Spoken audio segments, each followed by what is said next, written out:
নমস্কাৰ মৰমৰ ছাত্ৰ ছাত্ৰীসকল, আশা কৰোঁ তোমালোক সকলো ভালে আছা আৰু খুব ভাল ধৰণে পঢ়া শুনা কৰি আছা। আজি মই ক্লাছ 9ৰ ইংলিছ বিষয়ৰ মই এটা পয়েম লৈ আহিছোঁ তোমালোকৰ বাবে। দ্য লেক আইল অফ ইনিছফ্ৰী কবিতাটো ৰচনা কৰিছে উইলিয়াম বাটলাৰ য়াটছে। প্ৰেজেণ্ট কৰিছোঁ মই দীপাংকৰ বৰা, মই সহকাৰী শিক্ষক, ৰামপুৰ উচ্চ মাধ্যমিক বিদ্যালয়, উত্তৰ লখিমপুৰৰ। উইলিয়াম বাটলাৰ য়াটছ, তেওঁৰ জন্ম হৈছিল 13 জুন 1865 আৰু মৃত্যু হৈছিল 28 জানুৱাৰী 1939। He was an Irish poet and one of the foremost figures of 20th century literature. তেওঁ বিংশ শতিকাৰ বিশ্ব সাহিত্যৰ বুলি আমি ক'ব পাৰোঁ। তেওঁ এজন খুব আগশাৰীৰ কবি আছিল। তেওঁ আইৰিছ পয়েট, আয়াৰলেণ্ডৰ নাগৰিক আছিল আৰু তেওঁ ইংৰাজীতে লিখা মেলা কৰিছিল। গতিকে এয়া আছিল উইলিয়াম বাটলাৰ য়াটছৰ কথা।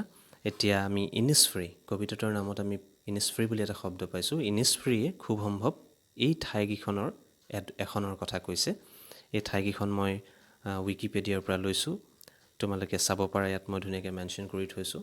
গতিকে ইয়াত কবিয়ে কোনোবা এটা আইলেণ্ডৰ কথা ৰেফাৰ কৰিছে তেওঁ ইনিছফ্ৰীৰ, গতিকে খুব সম্ভৱ ইয়াতে আয়াৰলেণ্ডৰ লগত ৰিলেটেড হয়, তেওঁ যিহেতু এজন আইৰিছ কবি। এইখিনি তোমালোকে পঢ়ি ল'বা। কবিতাটোৰ ফালে আমি আগবাঢ়োঁ। দ্য লেক আইল অফ ইনিছফ্ৰী। কবিতাটো পঢ়াৰ আগতে মই নীলা বক্সটোৰ ভিতৰত থকা কথাকেইটাৰ ওপৰত অকণমান তোমালোকৰ দৃষ্টি আকৰ্ষণ কৰিব খোজোঁ। This well known poem explores the poet's লঙিং for the peace and tranquillity of Innisfree, a place where he spent a lot of time as a boy. Okay, গতিকে এই কবিতাটোৰ জৰিয়তে কবিয়ে নিজৰ যি হাবিয়াস, লঙিং, যি আশা, ইনিছফ্ৰী নামৰ ঠাইডোখৰত তেওঁৰ যাবৰ বাবে যি আশা বা হাবিয়াস, সেই বিষয়ে তেওঁ বৰ্ণনা কৰিছে।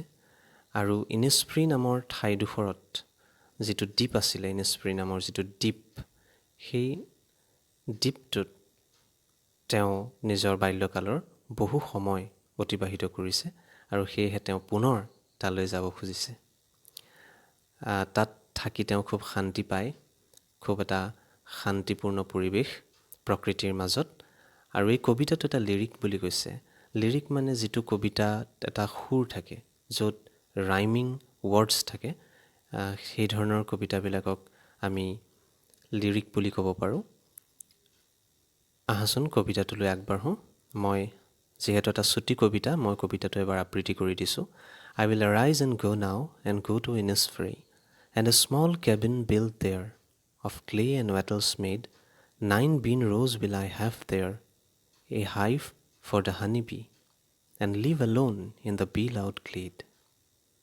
And I shall have some peace there, for peace comes dropping slow, dropping from the vales of the morning to where the cricket sings.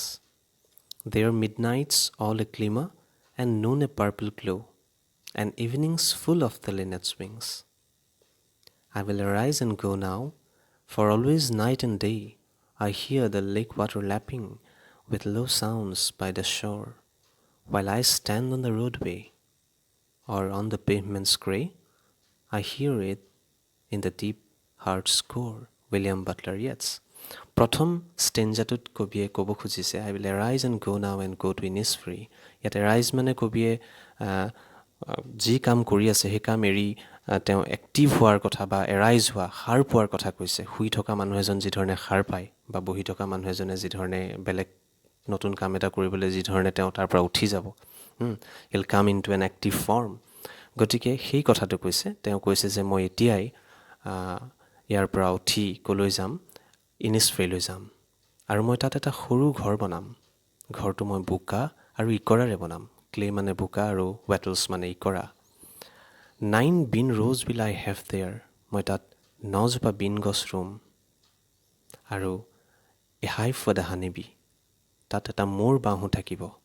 and live alone in the bee-loud glade, আৰু সেই ঘৰটোত, সেই পৰিৱেশৰ মাজত মই অকলে থাকিম আৰু মই তাত শুনিম মৌমাখিবিলাকৰ ভুনভুনাই থকা শব্দ। তোমালোকক মই এখন ছবি দেখাব বিচাৰিছোঁ। এইটো লেকৰ ছবি, হ্ৰদ, আৰু এইটো এটা আইলেণ্ড হয়, দ্বীপ হয়, লেকৰ মাজত আছে।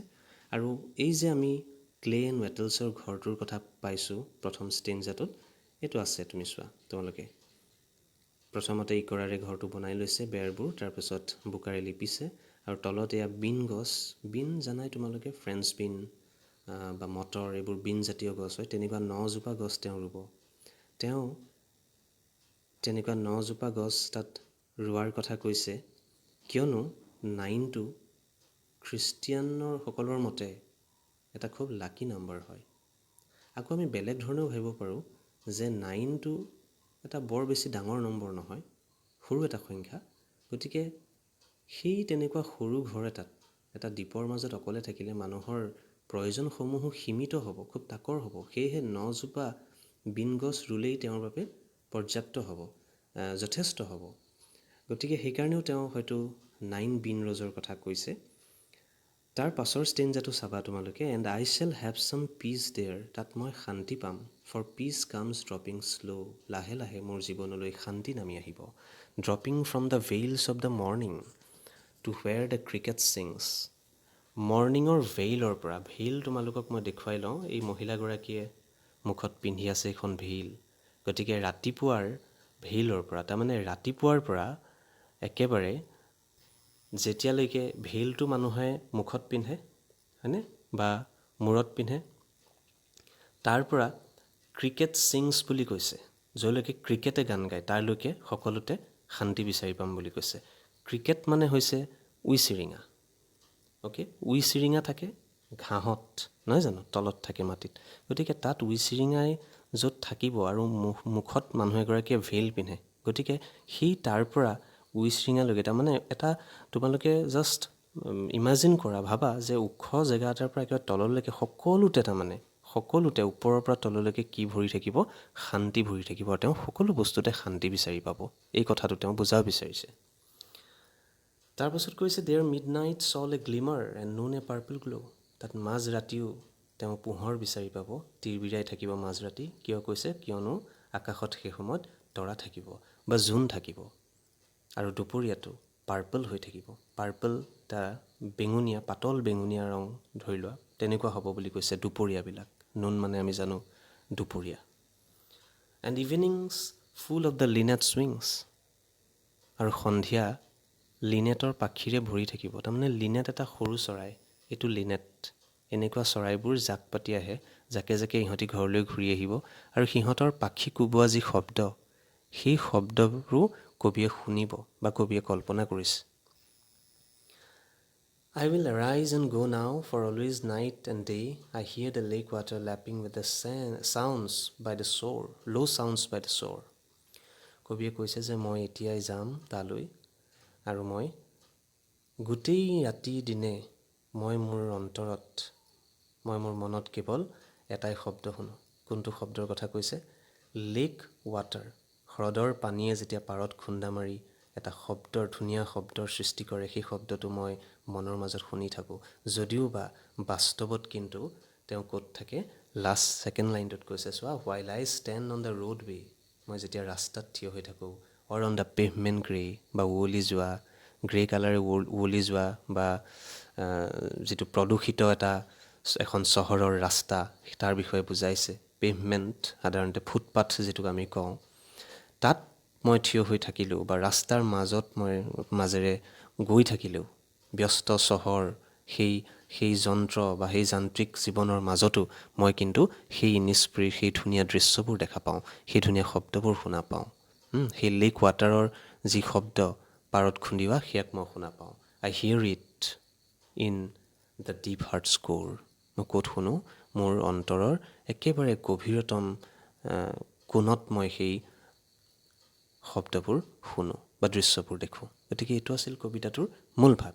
আশা কৰিছোঁ তোমালোকে বুজি পাইছা। মই যিমান পাৰি সহজকৈ বুজাবলৈ চেষ্টা কৰিছোঁ। যদিও ইয়াৰ পিছতো যদি কিবা বুজা নাই তোমালোকে, ডেফিনেটলি মোৰ নাম্বাৰ মই দিছোঁ ভিডিঅ'টোৰ শেষলৈ, তোমালোকে মোক যোগাযোগ কৰিবা। মই ডেফিনেটলি তোমালোকক সহায় কৰিম, যিখিনি পাৰোঁ সহায় কৰিম, আৰু যিমান তোমালোকক ইংৰাজী ভাষাটো জানিবৰ বাবে বা বিষয়টো ভালকৈ আয়ত্ব কৰিব পাৰে যিখিনি কৰিব লাগে, মই যথেষ্টখিনি কৰিম তোমালোকৰ বাবে। গতিকে থেংক ইউ, তোমালোক সকলোকে ধন্যবাদ ভিডিঅ'টো চোৱাৰ বাবে। আৰু যদি ভাবিছা যে মোৰ ভিডিঅ'বিলাকৰ কণ্টেণ্ট তোমালোকৰ বাবে উপযোগী হৈছে, তোমালোকে বন্ধু বান্ধৱীৰ লগত শ্বেয়াৰ কৰিবা। আৰু কিবা ডাউট থাকিলে মোৰ এই দি থোৱা নম্বৰটোত তোমালোকে ফোন কৰিব পাৰা, অন্যথা হোৱাটছএপত মেছেজ দিব পাৰা। ঠিক আছে তেতিয়াহ'লে ভালে থাকিবা সকলো আৰু খুব ভালকৈ পঢ়া শুনা কৰি থাকা।